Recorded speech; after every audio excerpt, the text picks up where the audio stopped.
No Cifras e Safras de hoje, vamos falar sobre o novo projeto do Código Florestal Brasileiro. Quais são as mudanças que devem mexer com a vida de mais de 5 milhões de produtores rurais no país? Como a nova lei vai definir as áreas de preservação permanente e as áreas de reserva legal? Vamos falar também sobre a indústria de álcool e açúcar. Por que os preços estão altos aqui no Brasil e no exterior? Como está a produção no setor sucroalcooleiro? Quais são os desafios e o potencial desse mercado? Eu sou o Celso Grise. Eu sou Luciene Miranda e começa agora mais um Cifras e Safras.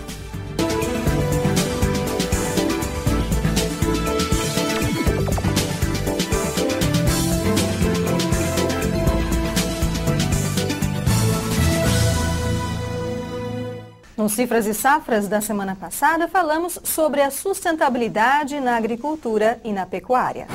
O desafio de atender a demanda mundial por alimentos sem degradar o meio ambiente foi o tema em discussão no último Cifras e Safras.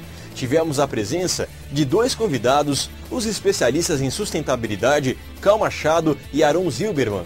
O mercado ele já reage positivamente a questões de sustentabilidade. O mercado financeiro, por causa do Pacto do Equador, ele já estabeleceu regras, os bancos, as instituições financeiras. Muito importante a gente destacar o tema do aquecimento global. Essas conversas todas estão ligadas ao tema do aquecimento global, que é um tema que não interessa só a nós brasileiros, é um tema que interessa a todos. Professor Celso Grise, estes dias foram de discussões sobre o novo Código Florestal. Por que estas mudanças são tão importantes aqui para o país? Bom, são muito importantes. Sem dúvida nenhuma, Luciene, à medida que se discute o problema ambiental e o problema da produção agrícola e pecuária no país, nós conseguimos um avanço muito grande na reconciliação entre partes da sociedade que não podem se dissociar. Nós precisamos produzir, aumentar a produção agrícola, levar para o exterior parte considerável disso que nós produzimos aqui. Ao mesmo tempo, nós temos que preservar o meio ambiente, garantir a qualidade de vida e, como falamos no programa anterior, Luciane, principalmente garantir a vida sob todas as suas formas. Vida animal, vida vegetal, enfim, a preservação da vida, não só humana, de forma muito completa. Professor, e quais são os setores da sociedade brasileira que exigem, cobram este tipo de mudança? Bom, existe aí, Luciane, um conjunto grande de pessoas que são os chamados grupos de interesse.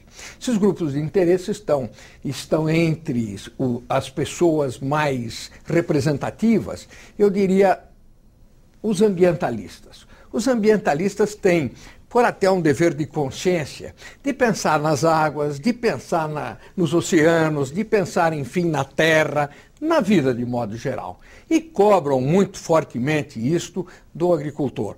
O que ele muitas vezes se esquece é que o agricultor é um homem cuja alma e a própria natureza o leva de encontro à natureza e o respeito a ela. E vamos falar muito sobre este assunto. Outro tema do programa de hoje é a produção de etanol e açúcar aqui no Brasil. Temos a presença do professor Eduardo Pereira de Carvalho, que foi professor da USP aqui em São Paulo, ocupou vários cargos estratégicos no setor de agricultura, tanto no estado de São Paulo quanto no Brasil, e veio aqui contribuir com a sua experiência nesse setor aqui para nos esclarecer estes assuntos. E nos estúdios da BMF Bovespa em São Paulo, ouvimos o especialista no setor, Júlio Maria Borges.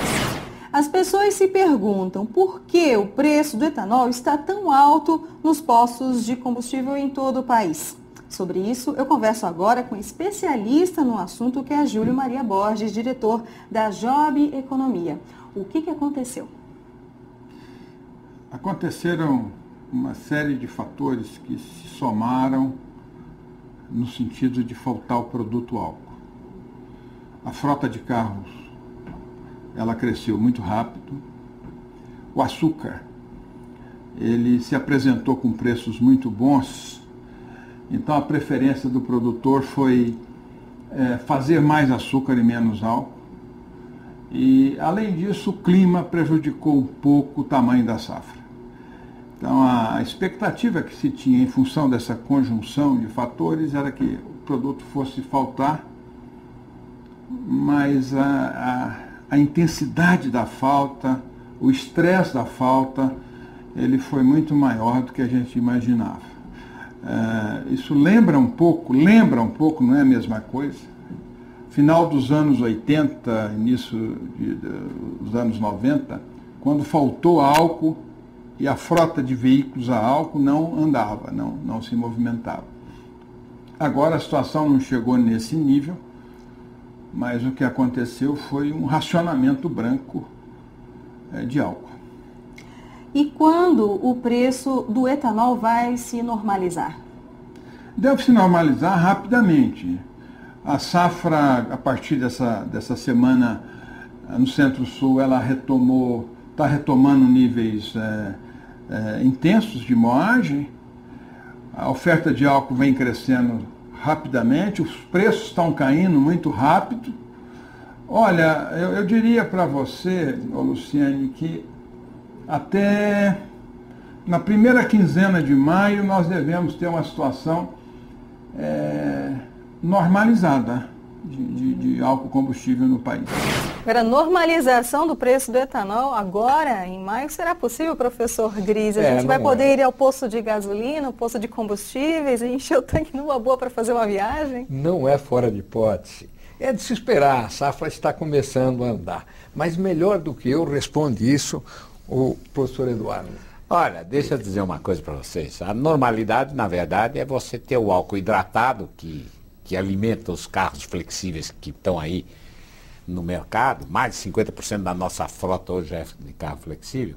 Necessitaria ser cerca de 70% do preço da gasolina para equivaler em quilometragem rodada com esse combustível. Isso significa que a gente espera que isso aconteça em algum ponto da safra. Os preços já estão caindo rapidamente, de forma que eu concordo com o Zé Maria quando ele fala em que esse preço tende a cair e tende a ficar perto da normalidade lá por meados do ano.